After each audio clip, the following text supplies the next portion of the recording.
Hello दोस्तों, नमस्कार। कैसे हैं आप? उम्मीद है आप सब बहुत अच्छे होंगे और आप लोग की पढ़ाई बहुत अच्छे से चल रही होगी। आज जो हम स्टार्ट करने वाले हैं वो हम आपको बता दें। आज से हम स्टार्ट करेंगे क्लास 10th का physics, chemistry, math. Class 9th का केवल फिजिक्स और केमिस्ट्री, ठीक।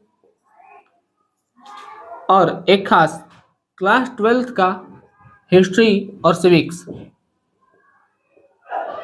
जिनको दिक्कत होता है जैसे हिस्ट्री सिविक्स में दिक्कत होता है तो वो भी अब इस चैनल के माध्यम से आप लोग हिस्ट्री और सिविक्स क्लास 12 का पढ़ सकते हैं, ठीक। और इन सब के साथ जो हमारा था मतलब क्लास 11th और 12th का जो केमिस्ट्री था वो आपके अपलोड होते रहेंगे, ठीक। तो इसके लिए आप लोग टेंशन नहीं लीजिएगा कि इतना सब चीज है। देखिए, 10th का जो फिजिक्स केमिस्ट्री है पूरा एक एक चैप्टर नहीं, थोड़ा थोड़ा चीज डेली होगा, ठीक। क्योंकि इसमें चैप्टर बहुत ज्यादा नहीं है। आपके 10th के फिजिक्स में 4 चैप्टर है, केमिस्ट्री में आपके 4 चैप्टर है, ठीक। 9th में आपकी केमिस्ट्री में 4, फिजिक्स में 5 चैप्टर है, ठीक। तो यही है। और 12th का हिस्ट्री और सिविक्स ये थोड़ा सा टाइम टेकन है।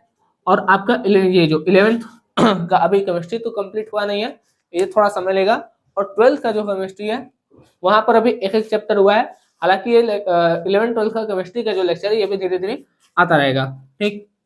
आज हम जो स्टार्ट करेंगे, आज स्टार्ट करेंगे हम क्लास 10th का केमिस्ट्री, ठीक है। तो जो केमिस्ट्री का फर्स्ट चैप्टर है उसको हम पढ़ना अभी स्टार्ट करते हैं, ठीक। चलिए,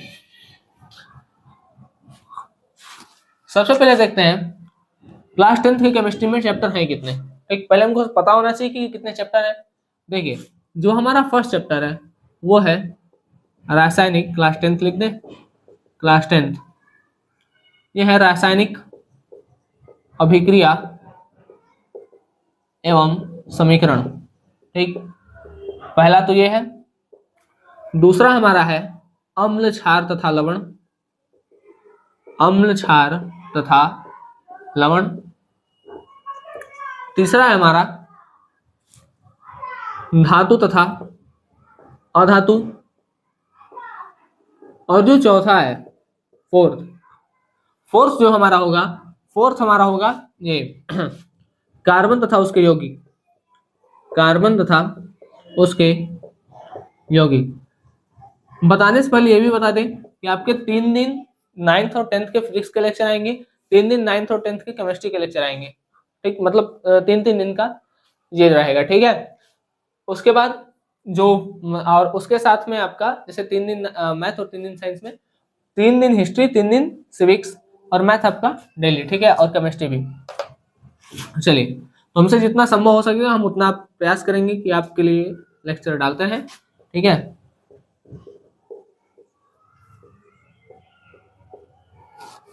आज हम स्टार्ट करेंगे रासायनिक अभिक्रिया एवं समीकरण को पढ़ना।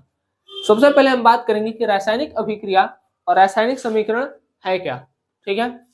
उसके बाद हम क्या करेंगे, इसके बाद हम देखिए हमारे सिलेबस के अकॉर्डिंग है कि भाई रासायनिक अभिक्रिया और समीकरण की जो रासायनिक अभिक्रिया और समीकरण है, तो उसके बाद हमारा है कि भाई रासायनिक समीकरण को हम संतुलित क्यों करते हैं, ठीक है। उसकी क्या आवश्यकता है कि हमको संतुलित करने का आवश्यकता पड़ता है उस, तो ये जो है संतुलन वाला बात, इसको हम लास्ट में जाके पढ़ेंगे। चैप्टर फर्स्ट में जो संतुलित करने वाला है इसको हम लास्ट में पढ़ेंगे, ठीक। बाकी सारा जो थ्योरी पोर्शन है पहले हम उसको कवर करेंगे, लास्ट में पढ़ेंगे हम उसको कि कैसे बैलेंस करते हैं, ठीक है। तो चलिए अब हम इसको इरेज कर रहे हैं। अब हम स्टार्ट करेंगे रासायनिक अभिक्रिया एवं समीकरण को पढ़ना।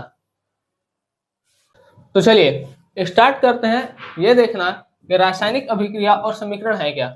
इसका इंग्लिश में नाम लिखते हैं, इसको इंग्लिश में कहेंगे chemical reaction, chemical reaction and equation, chemical reaction and equation. सबसे पहले देखते हैं कि केमिकल रिएक्शन होता क्या है, ठीक है। और जो इक्वेशन है वो क्या होता है। देखिए,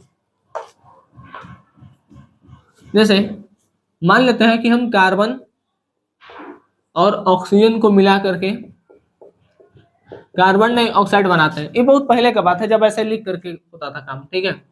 मिला करके क्या बना लिए, कार्बन डाइऑक्साइड बना लिए। मतलब जब हमको सिंबल नहीं पता था तब हम ऐसे करते थे। इसमें नुकसान क्या था, हमको पता नहीं चल रहा था कितना कार्बन लेना है, कितना ऑक्सीजन लेना है, ठीक है। वो कार्बन ऑक्सीजन कितने कितने के रेशियो में ले कि हमारा कार्बन डाइऑक्साइड बन जाए। भाई कार्बन और ऑक्सीजन से तो कार्बन मोनोऑक्साइड भी बन सकता है, ठीक है। तुमको कार्बन डाइऑक्साइड बनाने के लिए कितना कार्बन कितना ऑक्सीजन का जरूरत पड़ेगा ये हमको नहीं पता चल रहा था। दूसरा, ये लिखने में थोड़ा लंबा पड़ रहा था, ठीक है। लेकिन बाद में जब सिंबल का खोज हो गया, जैसे कार्बन को C कहें, ऑक्सीजन को O2 कहें, तो मिलकर के क्या बन गया, CO2, ठीक है। दोनों एक एक मोल लिए तो 1 मोल CO2 बना, ठीक। तो ये जो हम लिए हैं इसको हम कहते हैं अभिकारक। इसको हम क्या कहते हैं, अभिकारक। पूरे को किस, और जो बन रहा है उसको हम कहते हैं उत्पाद। उत्पाद नहीं, उत्पाद मतलब प्रोडक्ट, इसको क्या कहते हैं, प्रोडक्ट। अब यहाँ पे जो सिंगल सिंगल है इसको हम कहेंगे अभिकर्मक। अभिकर्मक, ठीक है। कई सारे अभिकर्मक मिलते हैं तो उसको मिला जुला के क्या बोल देते हैं, अभिकारक। इसको इंग्लिश में कहते हैं रिएक्टेंट। रिएक्टेंट, इसको क्या कहेंगे, इसको वे रिएक्टेंट, और कुल मिला करके अभिकारक। अब देखिए अभिकारक से उत्पाद जो बन रहा है, ठीक है। जैसे हम एक चीज लिए, अभी कार्बन लिए, ऑक्सीजन लिए, और उसमें कुछ प्रोसेस हो रहा है और कार्बन डाइऑक्साइड बना, ठीक। तो ये जो चीजें हो रही है उसको हम कहेंगे रासायनिक अभिक्रिया। और उस रासायनिक अभिक्रिया को दिखाने के लिए जो हम ये लिखे हैं इसको कहेंगे रासायनिक समीकरण, ठीक। बस समझ में आ गया। रासायनिक अभिक्रिया को दिखाने के लिए जैसे हम लिखते हैं वो हमारा है रासायनिक समीकरण, ठीक है। और अभिकारक से जो उत्पाद बन रहा है ये आपका क्या है, ये हमारा रासायनिक अभिक्रिया, ठीक है। रासायनिक अभिक्रिया को दिखाने के लिए जो यूज कर रहे हैं वो है रासायनिक समीकरण। अब ये रासायनिक समीकरण संतुलित है नहीं, मतलब ये तो संतुलित है, ठीक है। बाकी कोई संतुलित करना क्यों चाहिए, क्यों आवश्यकता है उसका, तो ये सब चीज हम लास्ट में पढ़ेंगे, ठीक है। तो उम्मीद है कि आपको रासायनिक अभिक्रिया समझ में आ गया होगा। इसलिए एक एग्जाम्पल लेते हैं। जैसे सपोज करिए हमको अगर कुछ बनाना है, जैसे शरबत बनाना है, तो शरबत बनाने के लिए हम क्या करेंगे, नींबू लेंगे, चीनी लेंगे, पानी लेंगे, ठीक है। अच्छा इसको मिटाते हैं थोड़ा, ठीक है। ये नींबू चीनी पानी लिख मत लीजिएगा, बस ऐसे समझाने के लिए। एक शरबत बनाने के लिए हम क्या लेंगे, नींबू लेंगे, चीनी लेंगे, पानी लेंगे, ठीक है। और यहाँ पे हमारा शरबत तैयार, ठीक है। पानी ठंडा बढ़िया लगे पीने में, ठीक है। पानी ठंडा रहेगा, बढ़िया एकदम, नींबू है, चीनी है, पानी है, शरबत बन गया। तो ये जो चीज हम लिए हैं इसको हम क्या कहेंगे, अभिकारक। ये बस समझने के लिए इसको नोट मत कर लीजिएगा। और ये जो हमारा बना है इसको हम कहेंगे उत्पाद। और ये जो सिंगल सिंगल है, अगर इसको सिंगल सिंगल बोले तो ये सिंगल सिंगल क्या है, रिएक्टेंट। रिएक्टेंट, ठीक है। तो अभिकारक से जो उत्पाद बन रहा है उसी को क्या कहेंगे, रासायनिक अभिक्रिया। और जो हम दिखा रहे हैं, जैसे लिख करके दिखा रहे हैं, तो वो जो हमारा लिखना है वो है रासायनिक समीकरण। कि भाई सिंबल लिख रहे हैं, इसको लेमन L, चीनी शुगर S, पानी वाटर, ठीक है, LSW, शरबत, ठीक है, S लिख दे रहे हैं। तो ये जो बन रहा है ये क्या है, उत्पाद है। और ये जो हम लिख रहे हैं ये है रासायनिक समीकरण। चलिए अब हम बढ़ते हैं आगे। इस चैप्टर में हमको रासायनिक अभिक्रियाओं के प्रकार के बारे में भी पढ़ना है। तो हम पहले देखते हैं कि रासायनिक अभिक्रियाओं के प्रकार कितने हैं। हेडिंग लगाएंगे, रासायनिक अभिक्रिया